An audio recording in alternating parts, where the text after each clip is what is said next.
Well, welcome back one and all to another exciting edition of Transformers Reviews. Well, everybody, you know today we are taking a look at Legacy United Tigerhawk. Now, for those of you that want to get straight into the review of this figure, the time will actually be up on the screen right now. And if you want to go ahead and stick around here for a second, what we're going to do, much like Antagony, we're going to go ahead and do a brief summary of Tigerhawk's history. But again, if you don't want to listen to that section, again, the time will be on the screen. We'll jump right into our taking a look at this awesome figure. So, for those of you that are wondering who and how Tigerhawk came to be, back in Season 2, Airazor and Tigertron were abducted by the Vok. The ones who seeded this planet with energy. The ones who created that flying island that almost destroyed us. The aliens who were responsible for the Planet Buster in the first season. However, in Season 3, we pick back up with the fact that Tigertron and Airazor have been kept in some sort of stasis by the Vok, who not only extract their sparks, but merge their frames to create the body of Tigerhawk. However, due to Megatron's shenanigans on prehistoric Earth, the Vok decide that he needs to be eliminated. So, taking control of Tigerhawk's body, they proceed prehistoric Earth.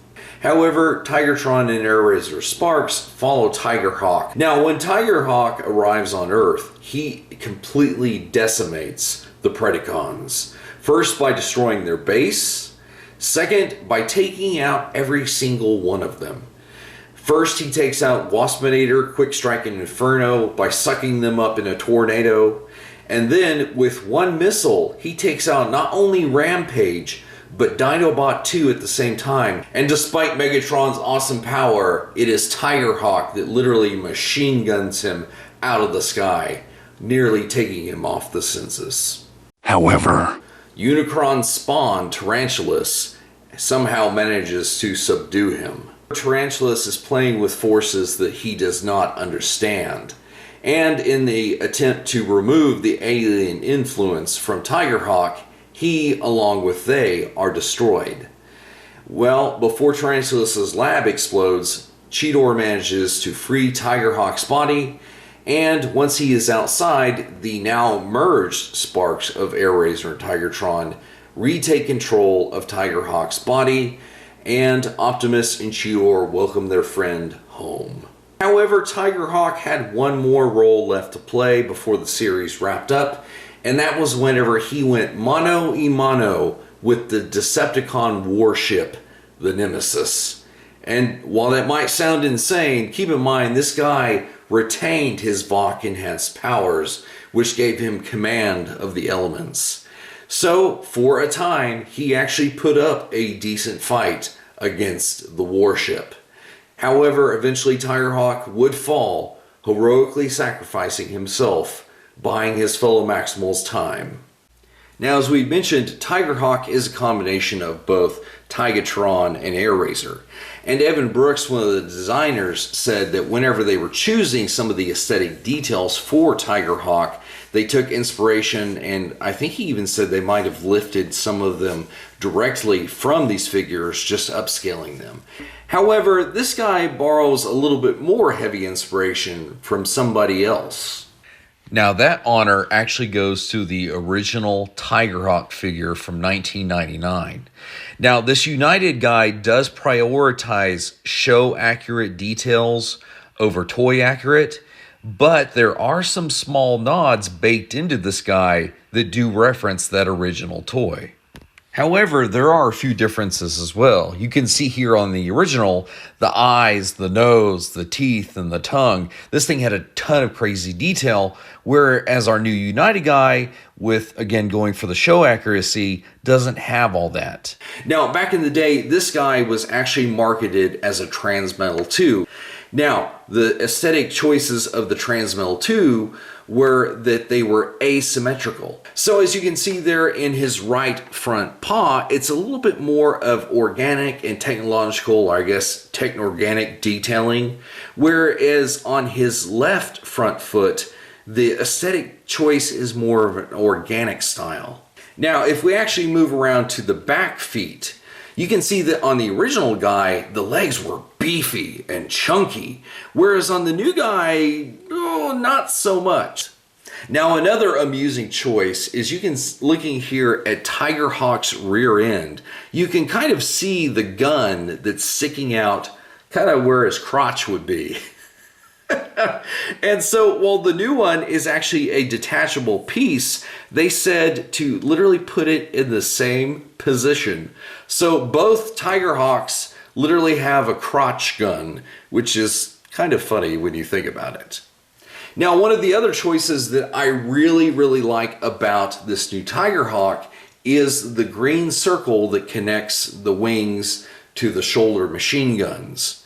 And what is cool about that is that on the original, it had a switch, which when you went ahead and pulled it, it would spring load the wing to go forward. The new Tigerhawk can imitate this look with his wings raised, and while the original one had the wingtip missiles, the new one obviously doesn't, but it plays especially well when you have blast effects on the shoulder cannons. And let me tell you, this guy in flight, oh, Tigerhawk looks so sick. So whether our boy is out in the wilderness or if he's flying through an alien construct, either way, our boy is just slaying the look. And as for this guy right here, while I do appreciate the counterbalance in the form of the Power of the Prime's Optimal Optimus that we have, it's plain as day that they do not belong to the same series. Which is why this guy right here, being a fellow Legacy era figure, aesthetically hits every check mark. And until we get a better version of Optimal Optimus, Tigerhawk will be the perfect opponent for this iteration of Megatron. And with that being said, why don't you guys see how these boys throw down?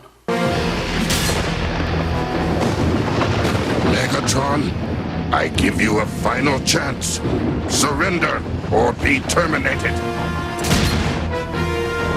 I give you no chance at all.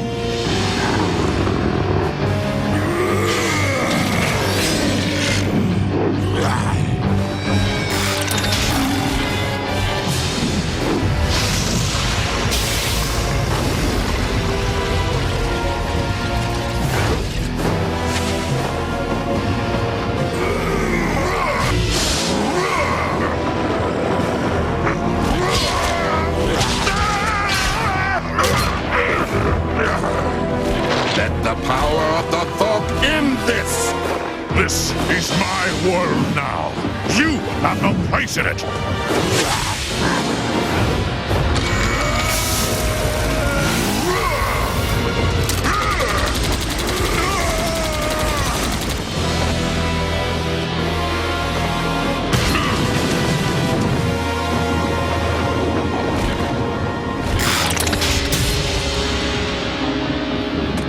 So much for the mighty Megatron.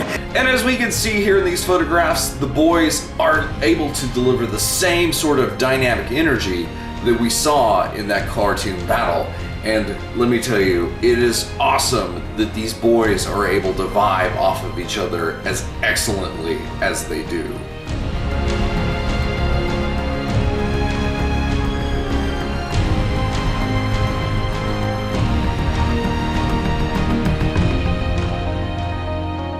However, as we saw, Tigerhawk does arise, the victor.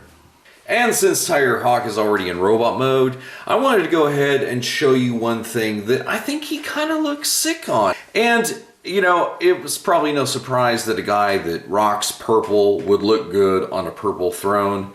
However, we know that this is not necessarily Tigerhawk's vibe. He's not about that. But we cannot say the same for his universe doppelganger of Razorclaw, which I might end up picking him up considering how good this guy's turned out to be. But more to the point, I felt it only appropriate to show you how Tigerhawk looks with these two stunning figures as well. And this would be kind of cool as like a future and past display, like in one corner of the Beast Wars shelf. Oh man. And this right here is the premium finish version of Tigatron, so it'll probably look even just a little bit more stellar whenever we get the Takara repaint of Air Razor over here. But even right now, with just these three, yeah, I'm definitely digging how this looks. However, it would be really grossly irresponsible of me not to show you how he looks compared to the original Tigerhawk. Now, one thing that I wish the old guy was capable of doing was keeping his wings out here. We can actually take him, and both of his wings can finally reach that position that I've been wanting for all along. And this is the time whenever you put him in like a flying position that our boy looks really cool with the wings just kind of flared out like they be. Of course, if you've watched this channel long enough, you know my fixation with such things. But yes, Tigerhawk has always been a favorite of mine, and the boy just looks dynamic whenever he's flying. And probably the one thing you've noticed is that on the inside of the wings, they've actually gone ahead, and it's not waffling like we traditionally see. It's very hollow, which of course from the front in robot mode you do notice. But for me, it's something that doesn't tremendously bug me. Plus, if you wanted to go a little bit more show accurate, there was many times in the show he had his wings kind of collapsed around, kind of like a pseudo cape. So if it does bug you, this is an option. Now, in looking at Tigerhawk's head, one of the things that we take note of is he is very 90s. However, you might also notice that his head has a little bit of an asymmetrical detail to it as well. And on the Legacy guy, we can actually see that they reproduce that gritting teeth, growling 90s energy that, you know, this guy just emanates. Plus, the little bit of asymmetrical detail has been replicated on this guy's head as well. However, if we move on down to his blaster, we can see that the old guy, yeah, unfortunately, that cannon was just molded into his hand. Whereas with the new guy, it is just attached via a 5mm peg port, and you can attach it appropriately on his right wrist, or if you want to switch it up for some fun, you can actually put it on his left. And if we move on down to his feet, we can see that just like the head, they went ahead and replicated the detail. Again, emphasizing the point that this thing is representing the show accuracy while subtly incorporating a lot of the toy details as well. Now, one thing that the old guy was not known for was him whipping out these feather blades. And let me tell you that while Grandpa can sort of simulate the action, nothing compares to our guy being able to do it like this. Now, back in the day, the original Tigerhawk could detach both of his missile launchers and hook them together to make some sort of ludicrously big gun on his left hand, which started showing up the one on his right. Now, with the new Tigerhawk, you can sort of recreate that, although it looks more like a Transformers equivalent of Peter Quill's blaster. However, while that is a kind of a cool look, I prefer to think of him as double wielding him, since he has two functional hands this go around. And especially with the blast effects in this part of it, it totally sells the look. However, even if you decide to leave them attached to the wings, they look pretty sick as well. Now, the one thing about this is, while the wings may have not had waffling, unfortunately these blasters do. So I'm probably going to be looking for some sort of upgrade online to fill that in, because I don't necessarily like how that looks. Because while a couple of the notches are necessary to clip into place whenever the cannons are folded out of the way, the rest are unfortunately not. So I do like the fact that a lot of the old features on the original figure are now sort of reinterpreted. So instead of missile launching feather tips, our boy now uses the feather tips as a blade. Plus the fact that even though we don't have missile launchers, now we have the blast effects. So we're not missing anything from the original Tigerhawk. If anything, it's just the slightest reinterpretation, and I think that our new Legacy boy is all the better looking for it. And so here you can see Megatron and Tigerhawk going at it in robot mode. I just kind of love this shot, how he's literally just holding off Megatron's dragon arm with his right one. Like, nope. And then he just gives Megatron a total karate kick before unleashing a blast on him. But then we can see that Megatron whips out his plasma sword, to which Tigerhawk and him then go blade to blade, and oh my goodness. Yes, I am totally loving the fact that Megatron has the perfect counterpoint to him now. So everybody, this is something that I don't generally do on my show, show you the box art for it, but I have to admit that for my very first Legacy United figure, man, it is totally killer. I love just the oranges and the purples and the blues and how he looks amazing there in his beast mode with that art. And then you can see here that he's rocking the blaster. Oh man, just that close-up of his face. So personally, it was a cool way to start off with the Legacy United stuff. So basically everybody, that's kind of what I wanted to share with you about Tigerhawk. The guy is probably the best representation of the Beast Wars character that we have yet. And it makes me kind of excited to see how they're going to tackle other figures with the Transmetals and the Transmetal 2s and everything, because Megatron and Tigerhawk so far are absolute bangers. Plus the premium finish guys that we're getting that are redos of our Kingdom figures, they look good with the aesthetic also as like a sort of, you know, past and future thing going on. Definitely excited about that. So again, thank you guys for your patience. There's been a lot going on behind the scenes that I've had to take care of, more important things. But again, I just wanted to take this time to kind of share my love for the hobby with you guys, as I always do. And anyway, until next time guys, we'll see you in another review.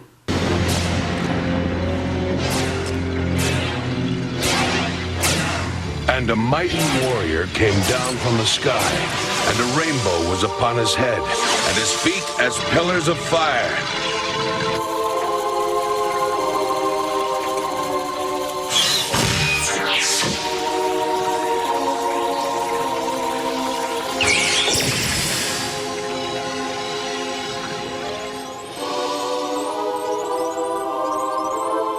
And the great dragon was cast out onto the earth, and his followers were cast out with him.